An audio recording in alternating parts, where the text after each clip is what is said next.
നമസ്കാരം. ഏറെ സന്തോഷമുള്ള ഒരു ദിവസമാണ് ഇന്ന്. കാരണം ഇന്ത്യക്കാർക്ക് മാത്രമല്ല, മലയാളികൾക്ക് പ്രത്യേകിച്ചും അഭിമാനവും സന്തോഷവും സമ്മാനിക്കുന്ന ഒരു അതിഥി നമ്മളോടൊപ്പം ചേർന്നിരിക്കുന്നു. അബുദാബി ഡെസേർട്ട് ചലഞ്ചിൽ ഇന്ത്യയെ പ്രതിനിധാനം ചെയ്തുകൊണ്ട് മികച്ച നേട്ടം കൈവരിച്ച നല്ലൊരു ഇന്ത്യക്കാരനായി നമ്മുടെ മുന്നിൽ ഇന്ന് എത്തിയിരിക്കുന്നത് മറ്റാരുമല്ല, ശരത് മോഹൻ മാമ്പ്ര.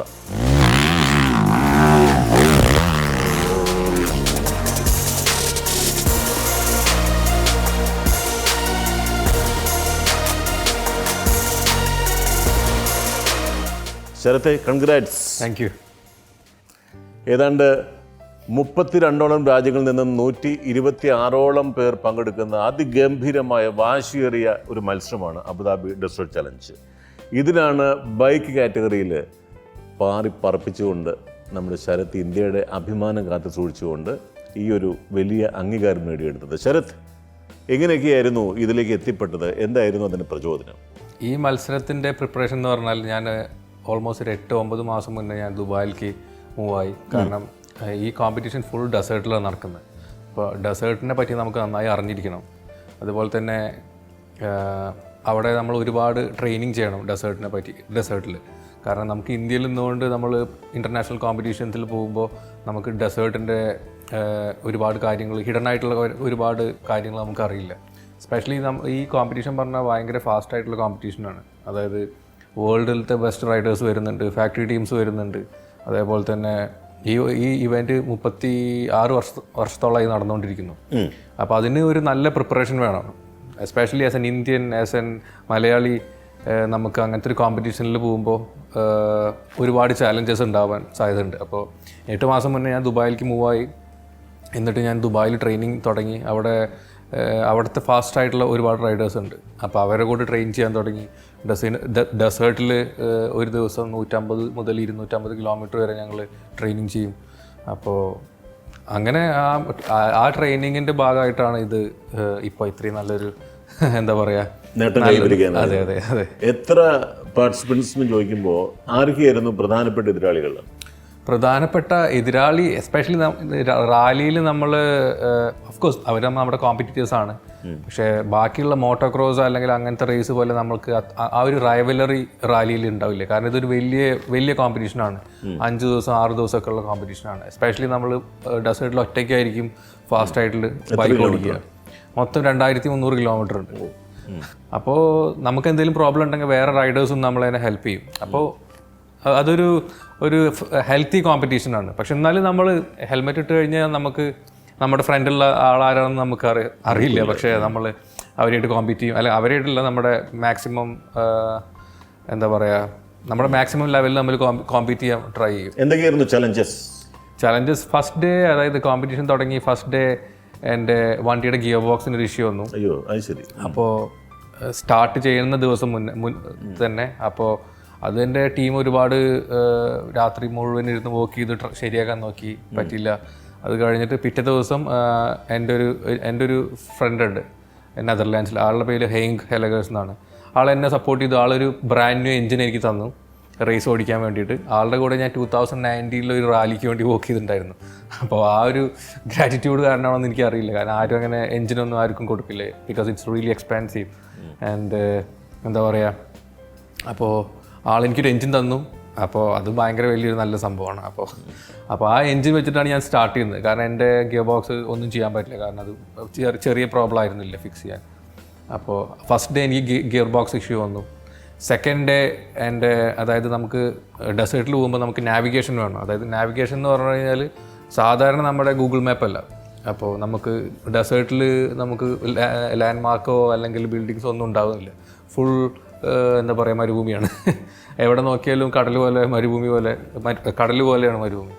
അപ്പോൾ അവിടെ നമുക്ക് നാവിഗേറ്റ് ചെയ്യണം. നമുക്ക് റോഡ് ബുക്ക് എന്ന് പറഞ്ഞൊരു സംഭവമുണ്ട്. അപ്പോൾ റോഡ് ബുക്കിൽ ഇത്ര കിലോമീറ്ററിൽ ഇത്ര ഡിഗ്രിയിൽ തിരിയണം, ഇത്ര കിലോമീറ്ററിൽ ഇത്ര ഡിഗ്രിയിൽ ലെഫ്റ്റ് പോകണം അല്ലെങ്കിൽ റൈറ്റ് പോകണം എന്ന് അതിൽ റോഡ് ബുക്കിൽ മെൻഷൻ ചെയ്തിട്ടുണ്ടാവും. അപ്പോൾ നമുക്കൊരു ക്യാപ് മീറ്റർ ഉണ്ട്. ക്യാപ് മീറ്റർ എന്ന് പറഞ്ഞാൽ നമുക്ക് ഡിഗ്രി കാൽക്കുലേറ്റ് ചെയ്യാനുള്ളത്. അതേപോലെ തന്നെ ഒരു മീറ്റർ ഉണ്ട്. അത് നമ്മുടെ എത്ര കിലോമീറ്റർ ഡിസ്റ്റൻസ് നമ്മൾ കവർ ചെയ്തു എന്ന് അറിയാനുള്ളത്.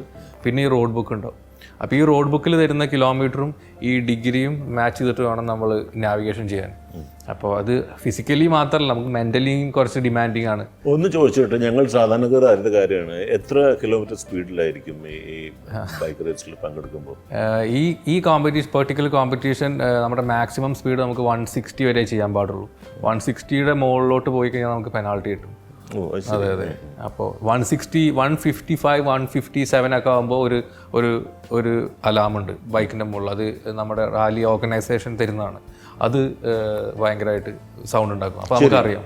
ഫൈനലിൽ എത്രാമത്തെ പൊസിഷനായിരുന്നു? ഞാൻ 7th ഓവറോൾ പൊസിഷനിലും പിന്നെ റാലി 2 എന്ന് പറഞ്ഞ കാറ്റഗറിയിൽ 5th ഓവറോളും. അങ്ങനെയാണ് ഈ പൊസിഷനിലേക്ക് എത്തുന്ന ആദ്യത്തെ ഇന്ത്യക്കാരനായിട്ട് മാറുന്നത്. അതെ, മലയാളിയായിട്ട് മാറുന്നത്. അതെ അതെ. അതാണ് ഈ ഒരു ദിവസം ഞങ്ങളുടെയൊക്കെ ഏറെ സന്തോഷമുള്ളൊരു കാര്യം എന്ന് പറഞ്ഞത്. ശരിയല്ലേ? നമ്മളിലൊക്കെ ഉള്ള ഒരാൾ ഇത്തരത്തിൽ വലിയൊരു അച്ചീവ്മെൻറ്റ് നേടിയെടുക്കുക എന്ന് പറഞ്ഞാൽ ഇതിപ്പോൾ ഒരു നേട്ടം പറയാനില്ല. ശരത്തെന്ന് ചോദിക്കുന്നതിന് മുമ്പ് ഏതെല്ലാം കോമ്പറ്റീഷനിലായിരുന്നു പങ്കെടുത്തിരുന്നത്? ഞാൻ ഇതിനു മുന്നേ international competition, proper international cross country rally എന്ന് പറഞ്ഞ കോമ്പറ്റീഷൻ ഇതെൻ്റെ ആദ്യത്തെ കോമ്പറ്റീഷനിലാണ്. ഇതിന് മുന്നേ ഞാൻ നാഷണൽ ചാമ്പ്യൻഷിപ്പ് വിൻ ചെയ്തു 2022 C1A കാറ്റഗറിയിൽ ഇന്ത്യയിൽ. അതേപോലെ തന്നെ ഒരുപാട് വേറെ റാലി കോമ്പറ്റീഷൻസിൽ പാർട്ടിസിപ്പേറ്റ് ചെയ്തിട്ടുണ്ട്. ദുബായ് ഇൻ്റർനാഷണൽ ബാഹ എന്ന് പറഞ്ഞ റേസിൽ കോമ്പീറ്റ് ചെയ്തു. അതാണ് എൻ്റെ ഫസ്റ്റ് ഇൻ്റർനാഷണൽ റേസ് എന്ന് പറയാം. പക്ഷേ ഇത് ഇത്രയും വലിയ റേസ് അല്ല. അത് 2 ദിവസം 400 കിലോമീറ്റർ ഉള്ളൂ. ഈ ഒരു ക്രേസിലേക്ക് എങ്ങനെ ശരത്ത് എത്തിപ്പെട്ടത്? എനിക്ക് ചെറുപ്പം മുതലേ ബൈക്കിനോട് ഭയങ്കര ആ ബൈക്കിൽ നിന്ന് കിട്ടുന്ന ഫീലിംഗ് എനിക്ക് ഭയങ്കര ഇഷ്ടമാണ്. ചെറുപ്പം മുതലെന്നല്ല, ശൈശവം മുതലെന്ന് പറയേണ്ടി വരും. കാരണം ഇപ്പോഴേ ശരത്ത് ചെറുപ്പമാണ്. അപ്പൊ പിന്നെ ശൈശവം എന്ന് പറയുമ്പോൾ ബാല്യത്തിന് മുൻപാണല്ലോ. കുഞ്ഞായിരിക്കുമ്പോഴേ തന്നെ ഒരു ക്രൈസ് ഉണ്ടല്ലേ, ബൈക്ക് ഓടിക്കണം. അതേപോലെ തന്നെ ഞാൻ ചെറുപ്പത്തിൽ ഞാനും പപ്പയും അമ്മയും പോകുമ്പോൾ പപ്പ എന്നെ ബൈക്കിന്റെ ടാങ്കിന്റെ മുകളിൽ ഇരുത്തിയിട്ട് ഇങ്ങനെ പോകുമ്പോൾ കുഞ്ഞാണല്ലോ, അപ്പോൾ എനിക്ക് കൈയൊന്നും എത്തില്ല. അപ്പോൾ ഞാൻ ഭയങ്കര ഇങ്ങനെ ലീൻ ചെയ്യും. അപ്പോൾ ലീൻ ചെയ്യുമ്പോൾ പപ്പ പറയും ഇടയ്ക്ക് ഞാൻ ഇങ്ങനെ പപ്പ കൈ എടുത്തിട്ട് എൻ്റെ ബൈക്കിന്റെ ത്രോട്ടിൽ ഇങ്ങനെ വെച്ച് തരും. അപ്പോൾ ഞങ്ങൾക്ക് പറയേണ്ടി വരും. അത് എന്നാലും കുഴപ്പമില്ല. അങ്ങനെയാണ് പ്രാക്ടീസ് തുടങ്ങിയത്. അങ്ങനെയാണ് പപ്പ എനിക്ക് ആ ത്രോട്ടിൽ കയ്യിൽ തന്നപ്പോഴാണ് എനിക്ക് ആ ഓർമ്മ എനിക്ക് ഇപ്പോഴും ഉണ്ട്. അപ്പോൾ ആ ഫീലിംഗ് എനിക്ക് ഭയങ്കരമായിട്ട് ഇഷ്ടപ്പെട്ടു. പിന്നെ ഞാനത് സ്ലോലി ചെയ്തു തുടങ്ങി. പിന്നെ വീട്ടിൽ ആരെങ്കിലും ബൈക്ക് കൊണ്ടുവന്ന് വയ്ക്കുമ്പോൾ ഞാൻ ആരും അറിയാതെ എടുത്ത് ഓടിക്കാൻ തുടങ്ങും. അങ്ങനെയാണ് എനിക്ക് ബൈക്കിനോടുള്ള ആ ഫീലിംഗ് സ്റ്റാർട്ട് ചെയ്തത്. സാധാരണഗതിയിൽ ഇന്നത്തെ നമ്മുടെ കേരളത്തിൽ പ്രത്യേകിച്ചും ബൈക്ക് ഓടിക്കുക എന്ന് പറഞ്ഞ ദുഷ്കരമാണ്. ബൈക്ക് ഓടിക്കുന്ന കുട്ടികളെ മാതാപിതാക്കളെ എപ്പോഴും ഡിസ്കറേജ് ചെയ്യാണ് പതിവ്. തീർച്ചയായിട്ടും. അതിന് വിപരീതമായിട്ടാണ് ശരത്തിന്റെ മാതാപിതാക്കൾ ശരത്തിനെ എൻകറേജ് ചെയ്തത്. അതെ, അവർ ആദ്യം ഡിസ്കറേജ് ചെയ്തോ? ആദ്യം തീർച്ചയായിട്ടും. കാരണം ഞാനൊരു റേസിംഗ് ഫാമിലിയിൽ നിന്ന് വന്ന ആളല്ല. അപ്പോൾ യൂറോപ്പിലോ അല്ലെങ്കിൽ വേറെ ഏത് രാജ്യത്ത് നോക്കിയാലും അപ്പോൾ ആരെങ്കിലും റേസ് ചെയ്യുന്നുണ്ടെങ്കിൽ അവർ അടുത്ത റേസ് നടക്കുന്നുണ്ടാവും, അല്ലെങ്കിൽ ഒന്നില്ലെങ്കിൽ അവർ റേസിംഗ് ഫാമിലിയിൽ നിന്ന് വന്നവരായിരിക്കും. അപ്പോൾ അവർക്ക് ഈ സ്പോർട്ടിലോട്ട് എത്താൻ ഒരുപാട് എളുപ്പമുണ്ടാവും. കാരണം അവരുടെ ഫാമിലി അവരെ തന്നെ റൈറ്റ് ഡയറക്ഷനിലേക്ക് അവർ കൊണ്ടുപോകും. പിന്നെ അവർക്ക് വേണ്ട സപ്പോർട്ട് കിട്ടും. പക്ഷേ ഞാനൊരു വില്ലേജിൽ നിന്നാണ്, എൻ്റെ സ്ഥലം പൊന്നാനിയാണ്. അപ്പോൾ അവിടെ നിന്ന് ഇപ്പോൾ ഉള്ള അബുദാബി ഡെസേർട്ട് ചലഞ്ച് വരെ എത്താൻ ഒരുപാട് ചാലഞ്ചസ് ഉണ്ടായിട്ടുണ്ട്. ബൈക്ക് ഓടിച്ചാൽ മാത്രം പോരാ, ബൈക്കിനെ കുറിച്ച് ടെക്നിക്കൽ കുറേ കാര്യങ്ങൾ അറിയാൻ വേണം. റാലിയിൽ നമുക്ക് ബൈക്കിനെ പറ്റിയിട്ട് നന്നായി അറിഞ്ഞിരിക്കണം. കാരണം ഡെസേർട്ടിൽ എന്തെങ്കിലും സംഭവിച്ചു കഴിഞ്ഞാൽ നമുക്ക് വണ്ടിനെ പറ്റി ഒന്നും അറിയില്ലെങ്കിൽ നമുക്ക് ഫിക്സ് ചെയ്യാൻ പറ്റില്ല. മേജർ എൻജിൻ പരമായിട്ടുള്ള വല്ല മേജർ പ്രശ്നങ്ങളല്ല, മൈനറായിട്ട് ഇലക്ട്രിക്കൽ ആയിക്കോട്ടെ അല്ലെങ്കിൽ എന്തെങ്കിലും ചെറിയ പ്രോബ്ലംസ് ഉണ്ടെങ്കിൽ നമുക്ക് ഫിക്സ് ചെയ്യാനുള്ള ടൂൾസ് ബൈക്കിൽ തന്നെ ഉണ്ടാവും. അപ്പോൾ നമ്മൾ ഈ കോമ്പറ്റീഷൻ്റെ ഇടയിൽ നമുക്ക് അറിയണം വണ്ടീനെ പറ്റിയിട്ട്. അപ്പോൾ അങ്ങനെ നമുക്ക് എന്തെങ്കിലും പ്രോബ്ലംസ് ഉണ്ടെങ്കിൽ നമുക്ക് സർവൈവ് ചെയ്യാൻ പറ്റും. അല്ലെങ്കിൽ നമ്മുടെ അബുദാബി ഡെസേർട്ട് ചലഞ്ചിന്റെ വിഷ്വൽസ് ഞങ്ങൾക്ക് കാണാൻ പറ്റുമോ? ഓ, തീർച്ചയായിട്ടും കാണാം. I ask you, to what end? Dread it, run from it, destiny arrives all the same. And now it's here. Or should I say, I am. Because now I know what I must do. I will shred this universe down to its last atom.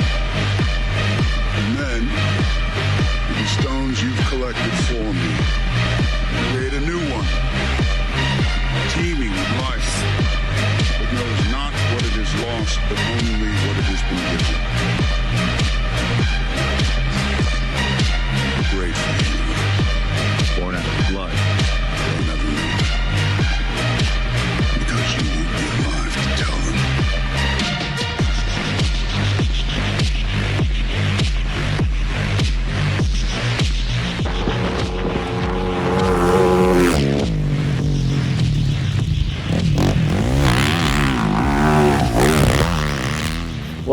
എത്ര ഗംഭീരമായിട്ടാണ് എൻ്റെ Sarath perform ചെയ്യുന്നത്. ശരിക്കും പറഞ്ഞാൽ എല്ലാവരും ഒരേപോലെ ഇരിക്കുമെങ്കിലും വണ്ട് മുരളുന്ന ശബ്ദം അതിൽ കൂടി ഇങ്ങനെ ഈ മണ്ണിൽ കൂടി വണ്ടി പാഞ്ഞു പോകുന്നു. സാധാരണഗതിയിൽ നമ്മൾ ഡെസേർട്ടിനെ കുറിച്ച് അറിയുന്നത് ആടുജീവിതം വന്നപ്പോഴാണ്. ആടുജീവിതത്തിലാണ് ഡെസേർട്ടിൻ്റെ മനോഹാരിത മനസ്സിലാക്കാൻ പറ്റിയെങ്കിൽ ബൈക്ക് ജീവിതത്തിലൂടെയാണ് ശരത്ത് ശരിക്കും ഡെസേർട്ടിൻ്റെതായിട്ടുള്ള ഒരു വലിയ ലോകം കണ്ടെത്താൻ സാധിക്കും. എന്തൊക്കെ നെക്സ്റ്റ് പ്ലാൻ? നെക്സ്റ്റ് പ്ലാൻ എൻ്റെ ഗോൾ എന്ന് പറഞ്ഞാൽ ഡാക്കാറിൽ പോകാറാണ്. അല്ല, ഡാക്കാർ റാലിയിൽ പോകുന്നതാണ് എൻ്റെ നെക്സ്റ്റ് ഗോൾ എന്ന് പറഞ്ഞത്. അത് ജനുവരിയിലാണ് അത് തുടങ്ങുന്നത്. പക്ഷെ അതിന് ഒരുപാട് പ്രിപ്പറേഷൻ ആവശ്യമുണ്ട്.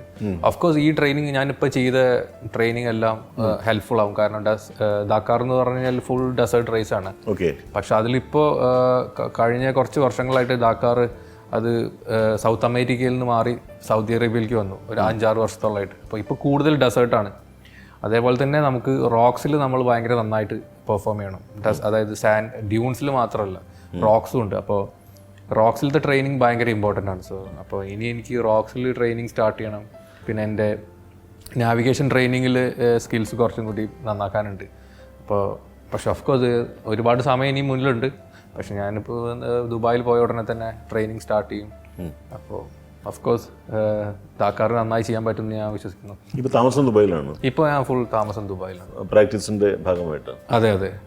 ഇപ്പോൾ ഏത് ബൈക്കാണ് യൂസ് ചെയ്യുന്നത്? ഇപ്പോൾ ഹസ്കോർണ FE 450 എന്ന് പറഞ്ഞാൽ. എന്ത് വിലയുണ്ടായിരുന്നു അതിന്? റാലി ബൈക്കിന് കുറച്ച് എക്സ്പെൻസീവ് ആണ്. അതിന് 33 ലക്ഷം രൂപ വില ഉണ്ട്. 33 ലക്ഷം വിലയുള്ള ഇതാണ്. അതെ. ആരെങ്കിലും ശരത്തിനെ സ്പോൺസർ ചെയ്യണോ, ബ്രാൻഡ് ചെയ്യപ്പെടുകയാണോ? എനിക്ക് ചെറിയ 1-2 സ്പോൺസേഴ്സ് ഉണ്ട്. പക്ഷേ ഡാക്കാർ പോലത്തെ വലിയ കോമ്പറ്റീഷനിലേക്ക് പോകുമ്പോൾ നമുക്ക് കുറച്ചും കൂടി നല്ല സ്പോൺസേഴ്സ് വേണം, പുതിയ ബൈക്ക് വേണം. കാരണം ഇപ്പോൾ ഉള്ള ബൈക്ക് ഞാൻ ഓൾറെഡി ഒരുപാട് ഓടിച്ചത് ഒരു ട്രെയിനിങ് ബൈക്ക് പോലെ. ഓഫ്കോഴ്സ് ആ ബൈക്ക് എനിക്ക് കോമ്പറ്റീഷനിലേക്ക് കൊണ്ടുപോകാൻ പറ്റില്ല. അപ്പോൾ നമുക്ക് ഡാക്കാർ പോലത്തെ വലിയ റാലി ഓടിക്കുമ്പോൾ you need A brand new bike. കാരണം അത്രയും ട്രെയിനിങ് ചെയ്ത് നമുക്ക് റേസിൻ്റെ ഇടയിൽ ചെറിയ പ്രോബ്ലം വന്നിട്ട് നമുക്ക് റേസിൽ നിന്ന് റിട്ടയർ ആവാൻ പറ്റില്ല. അപ്പോൾ ഇന്റർനാഷണൽ ലെവലിൽ ഈ അബുദാബി ഡെസേർട്ട് ചലഞ്ച് പോലെ ദുബായിൽ നടക്കുന്ന മത്സരങ്ങൾക്ക് അപ്പുറത്ത് ഇപ്പോൾ മിഡിൽ ഈസ്റ്റിൽ നിന്ന് മാറി യൂറോപ്യൻ രാജ്യങ്ങളിലേക്കോ അതിനപ്പുറത്തേക്കോ ഉള്ള മത്സരങ്ങളിൽ പങ്കെടുക്കുക, അങ്ങനെയില്ലേ? ആക്ച്വലി ഈ റാലി എന്ന് പറഞ്ഞു കഴിഞ്ഞാൽ നമുക്ക് കൂടുതൽ നടക്കുന്നത് ഡെസേർട്ടിലാണ് റാലി. കാരണം യൂറോപ്പിൽ അങ്ങനത്തെ രാജ്യങ്ങളിൽ പോകുമ്പോൾ റാലികൾ ഉണ്ടെങ്കിലും അത് ചെറിയ സ്ഥലത്തായിരിക്കും. ഒരുപാട് കിലോമീറ്റർ നമുക്ക് ഓടിക്കാൻ പറ്റില്ല. കാരണം നമ്മളിപ്പോൾ ഒരു 10-20 കിലോമീറ്റർ പോകുമ്പോൾ അല്ലെങ്കിൽ 30 കിലോമീറ്റർ ഒരു വില്ലേജ് വരും. അപ്പോൾ നമുക്ക് അവിടെ സ്ലോ ഡൗൺ ചെയ്യണം. അല്ലെങ്കിൽ അവിടെ എന്താ പറയുക, വില്ലേജ് ഉണ്ടെങ്കിൽ നമുക്ക് അവിടെ സ്പീഡ് സോൺ വരും. പക്ഷേ നമ്മൾ ഡെസേർട്ട് ആകുമ്പോൾ അവിടെ സ്പീഡ് സോൺ ഉണ്ടെങ്കിൽ കൂടി ഒരു സ്റ്റേജ് എന്നൊക്കെ പറഞ്ഞു കഴിഞ്ഞാൽ ചിലപ്പോൾ 150 കിലോമീറ്റർ ഒക്കെ ആയിരിക്കും സ്റ്റേജ്. നോൺ സ്റ്റോപ്പായിട്ട് നമ്മൾ 150 കിലോമീറ്റർ 148 കിലോമീറ്റർ ഒക്കെ ഓടിക്കണം. അപ്പോൾ ആ ഇൻറ്റൻസിറ്റി ഭയങ്കര ഹൈ ആയിരിക്കും.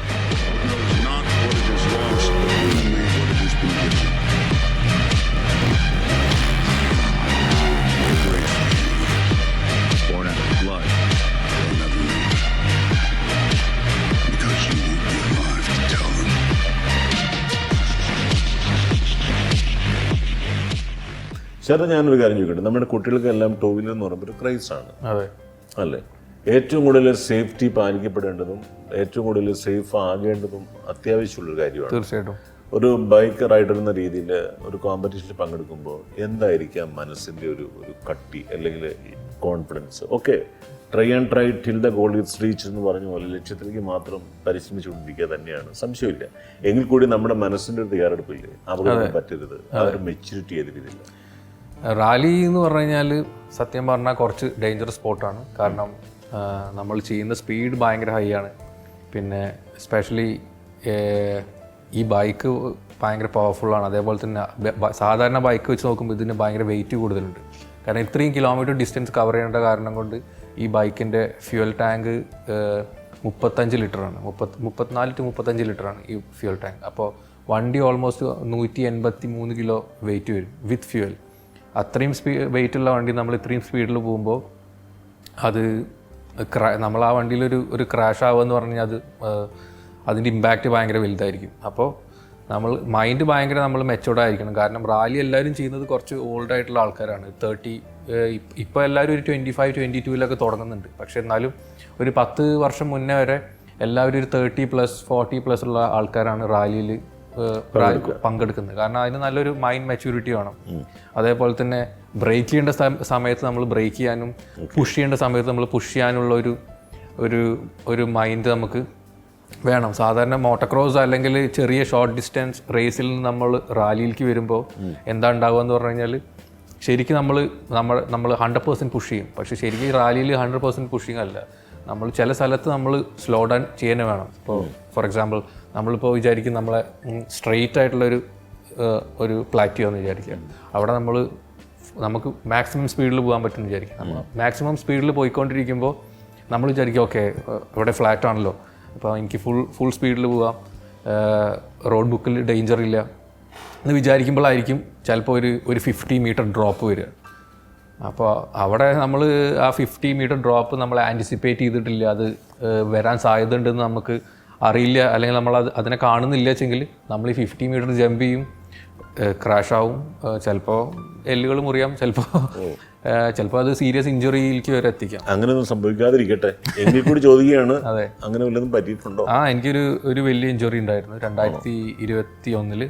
അത് ഈ റാലി കോമ്പറ്റീഷനിൽ തന്നെ, പക്ഷേ അബുദാബി ഡെസേർട്സ് അല്ല, ഇന്റർനാഷണൽ റേസിലല്ല, നമ്മുടെ ഇന്ത്യൻ നാഷണൽ റാലി ചാമ്പ്യൻഷിപ്പിൽ പാർട്ടിസിപ്പേറ്റ് ചെയ്തതിൽ ഞാൻ എൻ്റെ കാറ്റഗറിയിൽ ചിക്മംഗ്ലൂർ വെച്ച് അതിലെൻ്റെ ചാമ്പ്യൻഷിപ്പ് എനിക്ക് ഓൾമോസ്റ്റ് വിൻ ചെയ്യായിരുന്നു. ആ റേസ് വിൻ ചെയ്ത് കഴിഞ്ഞാൽ, കാരണം അത് ഒരു ചാമ്പ്യൻഷിപ്പ് വിൻ ചെയ്യണമെങ്കിൽ 6 റേസിൽ നമ്മൾ പോയിന്റ്സ് ലീഡർ ആവണം. ഇത് 5ാമത്തെ റേസാണ്. അപ്പോൾ അതിൽ എനിക്കൊരു സീരിയസ് ഇഞ്ചുറി ഉണ്ടായി. കാരണം എൻ്റെ ബൈക്കൊരു, അതായത് കുറേ മരങ്ങളുണ്ട്, മരങ്ങളാവുമ്പോൾ രാവിലെ ലൈറ്റ് സൺലൈറ്റ് കാരണം ഷെയ്ഡ് ഉണ്ടാവും. അപ്പോൾ നമുക്ക് ചില ഈ ഒബ്സ്റ്റാക്കിൾസ് നമുക്ക് കാണില്ല. അപ്പോൾ ഒരു പാറ ഉണ്ടായിരുന്നു ഈ ഒരു ഫാസ്റ്റായിട്ട് വരുന്ന പേസിൽ.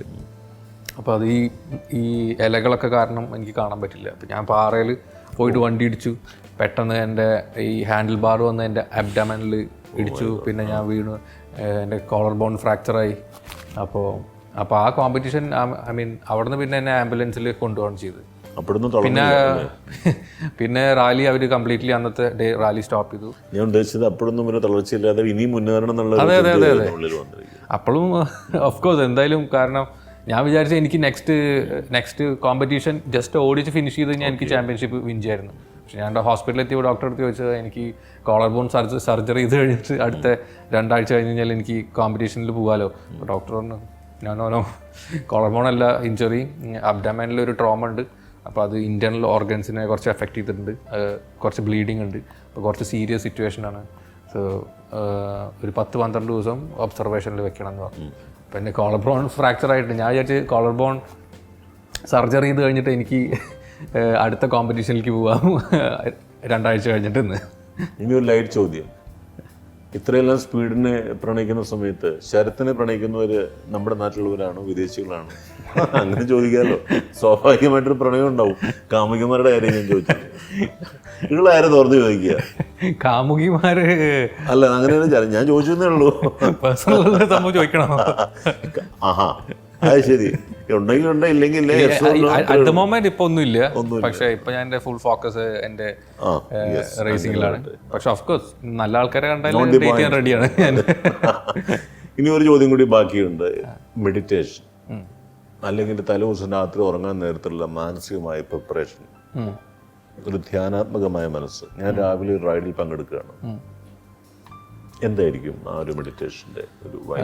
മെഡിറ്റേഷൻ എനിക്ക് വളരെ ഇമ്പോർട്ടൻ്റ് ഒരു സംഭവമാണ് എൻ്റെ ഡെയിലി ലൈഫിൽ. കാരണം ഈ റാലി കോമ്പറ്റീഷൻ എന്ന് പറഞ്ഞു കഴിഞ്ഞാൽ ചെറിയ റേസുകൾ പോലെയല്ല. 10 മിനിറ്റ് 15 മിനിറ്റ് അല്ല, ചിലപ്പോൾ 2 മണിക്കൂർ 3 മണിക്കൂർ 4 മണിക്കൂർ ചിലപ്പോൾ 6 മണിക്കൂറൊക്കെ നമ്മൾ ഫുൾ കോൺസെൻട്രേറ്റ് ചെയ്യണം. ലോങ് ഡ്യൂറേഷനാണ് റേസ്. അപ്പോൾ അത്രയും നേരം നമ്മൾ നമ്മുടെ ഫോക്കസ് പോവാതെ കോൺസെൻട്രേറ്റ് ചെയ്യാന്ന് പറഞ്ഞു കഴിഞ്ഞാൽ ഭയങ്കര ഒരു ചാലഞ്ചിങ് പാർട്ടാണ്. കാരണം നമുക്ക് കുറേ ഡിസ്ട്രാക്ഷൻസ് വരും. ഈവൻ നമ്മൾ സ്പീഡിൽ പോവുകയാണെങ്കിൽ കൂടി. So always I do meditation in the morning, അല്ലെങ്കിൽ റേസിൻ്റെ മുന്നേ ഞാൻ മെഡിറ്റേഷൻ ചെയ്യാറുണ്ട്. ഫുഡ് എനിക്ക് അങ്ങനെയൊന്നുമില്ല, ഞാൻ എല്ലാ ഫുഡും കഴിക്കും. കാരണം അത്രയും കാലറി ബേൺ ചെയ്യും. ശരത്തിൻ്റെ ഇൻ്റർവ്യൂ കണ്ടുകൊണ്ടിരിക്കുമ്പോൾ അച്ഛനുമാര് പറയും, കണ്ടോ ശരത്ത് ബൈക്ക് ഓടിച്ചു, ശരത്ത് തപ്പി ഇങ്ങനെ നേട്ടം കൈവരിച്ചു. ഇത് കണ്ടുകൊണ്ടിരിക്കുന്ന ശരത്തിൻ്റെ സമപ്രായക്കാരും വിചാരിക്കും എന്തുകൊണ്ട് എനിക്കും ഒരു ബൈക്ക് റൈഡർ ആയിക്കൂടാ എന്ന് ചിന്തിക്കും. അവർക്കുള്ള ഉപദേശം എന്താ? എനിക്ക് തോന്നുന്നു നമ്മുടെ നാട്ടിൽ എസ്പെഷ്യലി കേരളത്തിൽ ഒരുപാട് നല്ല ടാലൻസ് ഉണ്ട്. അപ്പോൾ നമ്മുടെ ആ ടാലൻറ്റ് തിരിച്ചറിയാൻ പറ്റാതെ പോകുന്നതാണ് ഏറ്റവും വലിയ പ്രോബ്ലം. പിന്നെ പല ആൾക്കാർക്കും പ്രോപ്പർ ഗൈഡൻസ് കിട്ടുന്നില്ല. അതായത് ഇപ്പോൾ ഉള്ള യങ് ജനറേഷൻ അവർ വിചാരിക്കുന്നത് അവർക്ക് സ്പീഡിനോട് താല്പര്യമുണ്ട് അല്ലെങ്കിൽ റേസിങ്ങിനോട് താല്പര്യമുണ്ടെങ്കിൽ അവർ അത് റോഡിലാണ് ചെയ്യുന്നത്. അവർക്കൊരു പ്ലാറ്റ്ഫോം ഇല്ല. അപ്പോൾ എനിക്ക് തോന്നുന്നത് ഗവൺമെൻറ്റിൻ്റെ ഭാഗത്തുനിന്ന് ഒരു ഇതിനൊരു പ്ലാറ്റ്ഫോം ഉണ്ടാക്കണം. അപ്പോഴാണ് അതൊരു ഒരു സ്ട്രക്ചറിലേക്ക് വരുള്ളൂ. കാരണം കുട്ടികൾക്ക് അറിയില്ല അവർക്ക് എവിടെ ഇത് പെർഫോം ചെയ്യണം. റോഡിൽ ഓടിക്കുന്നതല്ല പ്രൊഫഷണൽ രീതി, ട്രാക്കിലേക്ക് കൊണ്ടുവരാൻ പറ്റണം. അതേപോലെ തന്നെ നമ്മൾ പാരൻസിൻ്റെ അടുത്ത് പറയണം ഇങ്ങനെ ഒരു കുട്ടികൾക്ക് ഇൻട്രസ്റ്റ് ഉണ്ടെങ്കിൽ അവരെ റേസിങ്ങിലേക്ക് പോകണം. പക്ഷെ അവർക്കൊന്നും അറിയില്ല റേസിംഗ് ഒരു കരിയർ ആക്കാൻ പറ്റുന്നുള്ളൂ. ഓഫ് കോഴ്സ് അതൊരു കരിയർ ആക്കാൻ പറ്റും. അത്രയും നല്ല ടാലൻറ്റഡ് ആണെങ്കിൽ അവർക്ക് ഇന്ത്യൻ നാഷണൽ റാലി കോമ്പറ്റീഷൻസ് ഉണ്ട്, ലോക്കൽ റേസുകളുണ്ട്, ഇൻ്റർനാഷണൽ ലെവലിൽ പോവാം. ഇപ്പോൾ ഇന്ത്യ ഒരുപാട് ഇനിയിപ്പോൾ അടുത്ത 5-10 വർഷത്തിനുള്ളിൽ മോട്ടോർ